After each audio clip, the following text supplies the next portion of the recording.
પધારેલા હરિભક્તો ભાઈઓ તથા બહેનોને મારા ક્રિસ્તી પટેલના જય જલારામ. ધર્મનું જ્ઞાન આપી શકું એટલી તો હું વિદ્વાન નથી, પરંતુ મારો વિષય જ વિષયાંતર છે. મૂળમાં થોડા ઊંડા ઉતરીએ અને માનવ સ્વાસ્થ્યને બચાવવા માટેનો મુદ્દો અગત્યનો છે.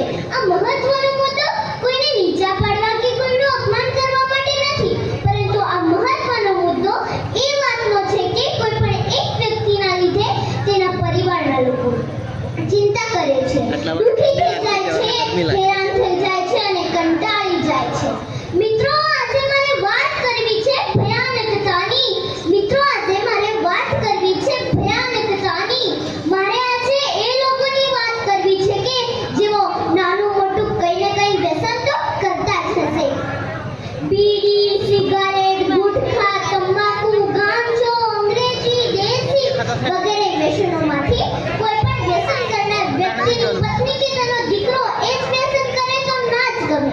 તો પોતે કે વ્યસનોના મુખ્ય 3 કારણો છે. પહેલો, આનંદ મેળવવો. બીજું, સુસંગતતા. અને ત્રીજું, ઢોંગ. નંબર 1, આનંદ મેળવવો. આનંદ મેળવવો એટલે શું? કોઈ પણ વ્યક્તિ કંટાળીને હતાશાથી દૂર જઈને ઈચ્છા સાથે જવાબદારીથી દૂર થઈને આનંદ મેળવવા માટે વ્યસન કરવાનું ચાલુ કરે છે. બીજું, સુસંગતતા. સુસંગતતા એટલે શું? સુસંગતતા એટલે શું? કહેવત છે ને, જેવો સંગ તેવો રંગ. મિત્રો સારા બનાવવા જોઈએ અને મિત્રો વ્યસન કરતા બનાવશું ને તો આપણે પણ વ્યસન કરતા થઈ જશું. કેટલાક લોકો એવા હોય છે કે તેના મિત્રને જોઈને પણ વ્યસન કરતા થઈ જાય છે. ત્રીજું, ઢોંગ. ઢોંગ એટલે શું?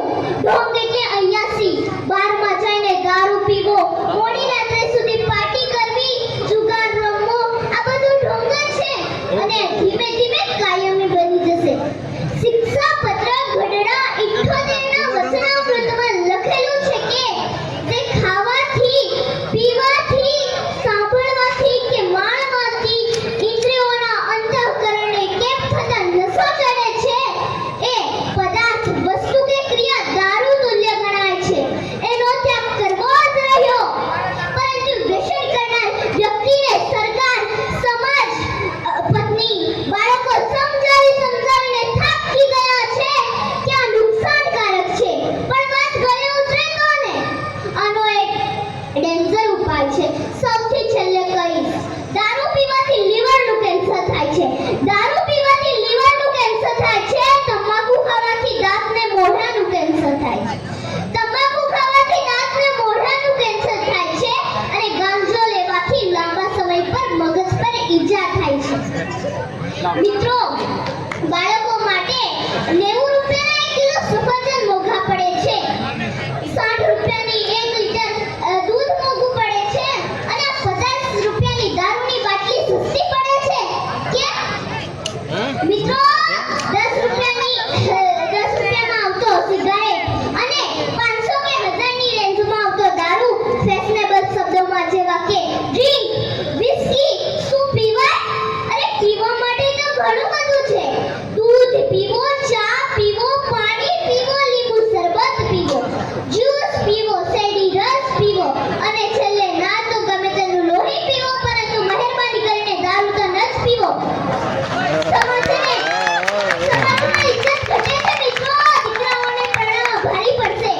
આપણું સમાજ આગળ ચાલ્યું છે અને તમે કેમ ઊંધી ગતિ પકડી છે મને સમજાતું નથી.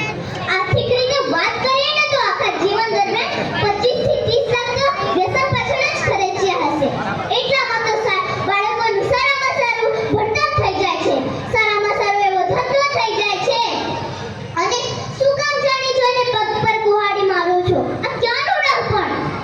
કેટલી દલીલો તો આપણું મગજ ફેરવી નાખે છે મિત્રો. બીડીવાળા ભાઈને પૂછે ને તો બીડીવાળા ભાઈ કહે, અરે સિગારેટ ન પીવાય, સિગારેટથી કેન્સર થાય છે. બીડી તો ચાલે. અને સિગારેટવાળા ભાઈને પૂછે તો સિગારેટવાળા ભાઈ કહે, દારૂ ન પીવાય, હો, દારૂ ખરાબ છે. સિગારેટ તો ચાલે. અને પાન મસાલાવાળા ભાઈને પૂછે તો કહે, અરે ગુટખા ન ખવાય, પાન મસાલા તો ચાલે. લ્યો તમને ખાવી છે? અરે ભલી થઈ તમારી, ધીસ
જીઓ.